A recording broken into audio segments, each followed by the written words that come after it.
Vamos falar agora de uma outra presidência, que é a presidência da Câmara. Em 2025 termina a presidência e o mandato aí de Arthur Lira. Já há várias movimentações nesse sentido, para ver quem vai sucedê-lo. Vamos conversar então com o Bruno Pinheiro, que vai trazer detalhes e bastidores para a gente agora. E Lira quer alguém com o mesmo perfil dele, assim, né, Bruno Pinheiro?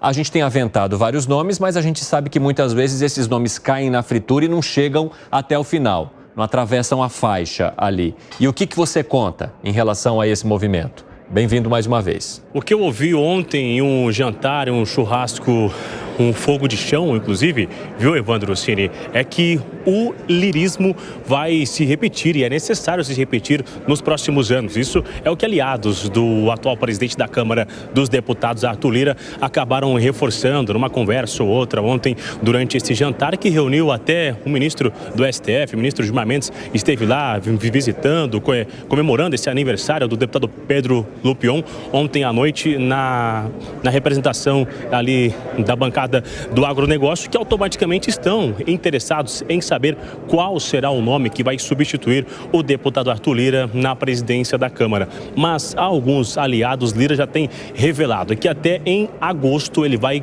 confirmar o nome oficial, que vai receber o seu apoio 100% nas eleições aqui para ser o substituto na presidência da Câmara dos Deputados. Anteriormente se falava que após as eleições de outubro, mas agora há o entendimento que até em agosto isso será revelado. O que Lira tem conversado com seus aliados tanto ontem durante esse evento quanto nas últimas horas aqui na capital federal, que é necessário se manter a estrutura que a Câmara já tem hoje, ou seja, para se manter no mesmo ritmo, no mesmo respeito, com o mesmo andamento. E assim que for escolhido esse nome que ele vai apoiar, ele vai informar o Palácio do Planalto em um sentido de respeito, na verdade, que não vai aceitar uma tentativa de não, ou de até mesmo de não aceitar por parte do governo, não aceitar esse indicado, que ele vai escolher este nome e este nome vai ser quem vai disputar com o seu apoio. Arthur Lira tem tomado muito cuidado, Evandro, e tem revelado isso aos seus aliados, deixando muito claro que não quer que fique nenhuma aresta, nem com a esquerda, nem com a direita. Ele quer que tudo fique redondo, que ele converse com todo mundo para que todo mundo tenha uma colaboração. Arthur Lira tem um sentimento que seria importante escolher este sucessor que tenha apoio tanto de Bolsonaro quanto do atual presidente Luiz Inácio Lula da Silva também. E aí, de fato, em agosto. E aí, essa chantagem até agora tem uma cobrança, na verdade, né? Enquanto Arthur Lira conversava com seus aliados ontem, durante esse churrasco, jantando, os nomes que estão esperando receber esse incentivo, este apoio de Arthur Lira, estavam também fazendo as suas articulações para tentar angariar um apoio, angariar este voto, na verdade, de conseguir emplacar esta candidatura. Agora há pouco, uma informação que eu acabei de confirmar aqui em primeira mão para a Jovem Pan é que Arthur Lira esteve aqui na capital federal com o ex-presidente Jair Messias Bolsonaro. Esse encontro aconteceu hoje, antes de Arthur Lira chegar aqui na Câmara dos Deputados e se reunir com o governador do Rio Grande do Sul, Eduardo Leite. Então, essa articulação fica claro que é uma tentativa também de ouvir, de fazer uma negociação, de aparar essas arestas, como vem sendo já falado, que não quer que fique essa rusga com nenhum lado, para que possa ter uma consulta também sobre o nome a ser indicado. A oposição já entendeu que talvez não tenha essa força para emplacar um candidato e não quer criar um conflito. O que eu ouvi ontem durante esse encontro é justamente isso, que a oposição acha muito melhor continuar ganhando espaço e, no fio do bigode, realizar uma negociação. Olha, a pauta que a oposição está interessada é essa. Se você honrar esse compromisso, a gente vai com você e não lança nenhum candidato. Mas o candidato de alternativa seria o Pedro Lupion. O deputado Pedro Lupion, que inclusive está chegando aqui no Salão Verde neste momento, seria então o nome para ser esse candidato da oposição. Evandro Cini. Muito obrigado, Bruno Pinheiro, por trazer todos os bastidores dessa história da sucessão aí do Arthur Lira, inclusive com a chegada de Pedro Lupion bem no momento que você está falando sobre ele. Valeu, Bruno, bom trabalho para você. E aí, Zé Maria, o que vai acontecer, hein? Porque o Lira está, vamos dizer assim, cercando todos os frangos para que eles permaneçam no lugar onde ele imagina que eles devam estar, onde ele acha que eles devam estar. Esse plano deve funcionar até o fim? Pois é. Eu recebi confirmações do PL de que não deve lançar candidato à presidência do Senado Federal.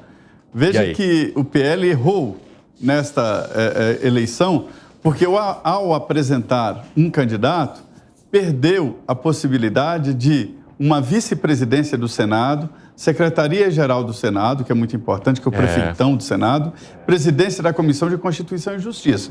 Ou seja, no Senado ou se ganha tudo ou leva tudo. Então a ideia do PL é negociar, ficar com a vice-presidência, secretaria e presidência de comissão permanente. Isso é bom, é um ambiente para se fazer a política, né? E o PL deve ser o maior partido do Senado. Então, no Senado já está praticamente definido que o Davi Alcolumbre será o próximo presidente. Na Câmara dos Deputados, meu amigo, aí não tem nada claro, não tem nada mesmo. Arthur Lira está tentando fazer o sucessor e ele precisa disso, porque quando sair da presidência, né? Fala 2025, mas na verdade foi antecipado esse debate, já está em andamento. E é fevereiro, né? A volta dos deputados e senadores, ali já se faz a eleição em fevereiro de 2025. Está na hora.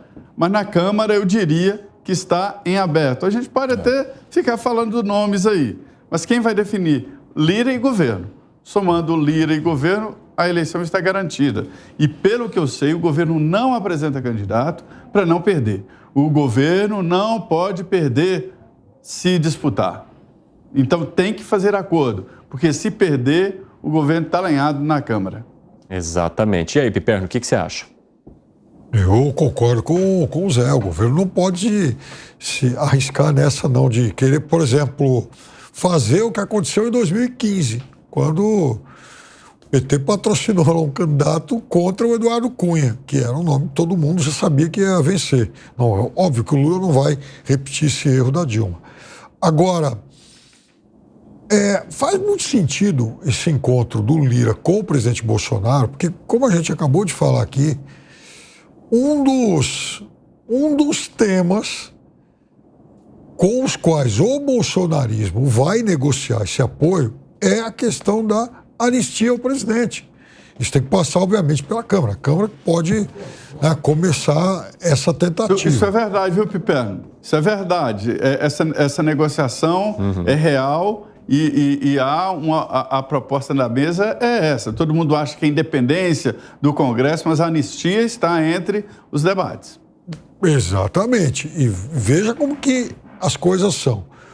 Dizem, não tem essa confirmação dele, nunca conversei com ele, que o deputado Elmar seria, digamos, alguém sensível a esse pleito do bolsonarismo. Ele, habilmente, acaba, inclusive, de fazer um acordo lá no Recife com o prefeito João Campos.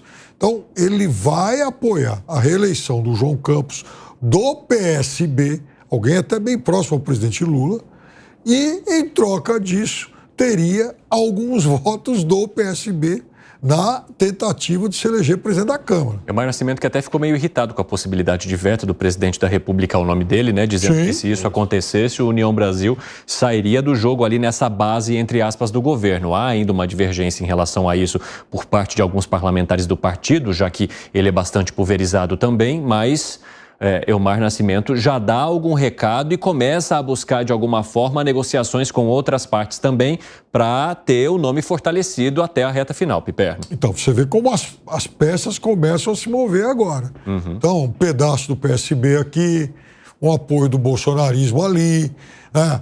O aval do deputado todo-poderoso Arthur Lira. Então, veja, está todo mundo começando a se mexer. Fala, Segré. Eu acho que ainda é cedo. Estamos falando de uma eleição em fevereiro de 2025. Quando sai com muita vontade, pode cometer algum erro político. Tá certo, pode ser de alguma maneira a mesma proposta que falamos agora com o governador Caiado. Mas estamos falando de uma quantidade muito baixa enquanto a eleitores e todos eles se conhecem. A diferença da proposta do governador para sair tão rápido. Então, me dá a sensação de que qualquer um que saia agora pode ser queimado por opositores, por alguém que quer ocupar do mesmo partido esse lugar, e vai ser um jogo de cadeiras que vai dar muito o que falar, mas me dá a sensação que somente depois da eleição. De que maneira você analisa, Gani? Eu analiso algo bastante interessante que o Bruno Pinheiro trouxe, conversando com os políticos, dizendo que eles queriam a continuidade do lirismo, que é algo que eu já falei aqui nesse programa, prova que eles assistem esse programa, que é exatamente isso, né? Eu acho que o nome que vai ser o vencedor vai ser aquele que vai convencer os parlamentares de que um controle grande sobre o orçamento e uma representação forte da Câmara dos Deputados vai continuar, né? Que é essa defesa que o Arthur Lira faz muito bem, né? É um interesse corporativista, mas nessa lógica desse interesse corporativista, ele atende muito bem aos parlamentares. Então, eu acho que o nome vai ser esse que vai ter, obviamente, a chancela do Lira. Agora, eu não sei se isso é bom para o governo, porque a gente sabe que nem sempre o método do lirismo agrada o governo. A questão que foi mencionada aqui pelo Zé, né, é que o governo não tem força para poder ir contra isso. Então, ou ele vai ter que fazer acordo, ou ele vai ter que engolir. Porque apresentar um nome que tenha a força suficiente para encarar um candidato de Lira, né, Zé? Aí é difícil. O governo já teve duas experiências más, né? Uma foi Luiz Eduardo Greenhalgh, apoiado pelo governo, perdeu e deu Severino. E outro foi apoiado contra Eduardo e perdeu e deu impeachment da presidente Dilma. Mas agora está em jogo assim, muita coisa, além verdadeiramente de um processo de impeachment. E há, dentro do governo, um certo temor dessa possibilidade. Tem um requerimento na Câmara e existe uma contabilidade diária de quem está a favor do impeachment ou não. E impeachment entrou na pauta do Congresso Nacional, entrou na pauta do país, normalizou o impeachment de prefeitos, governadores, então isso é um debate constante. Então, assim, o governo não pode arriscar porque o presidente da Câmara ganhou poderes extras, né? E o Supremo confirmou isso. Então, não dá para arriscar mesmo, e é o mesmo sentido que o PL está fazendo do Senado. Não dá para arriscar ficar sem cargo na mesa, sem presidência de comissão. Isso atrapalhou muito a articulação do PL contra o governo do Senado Federal, colocando a candidatura contra um candidato que ia ganhar.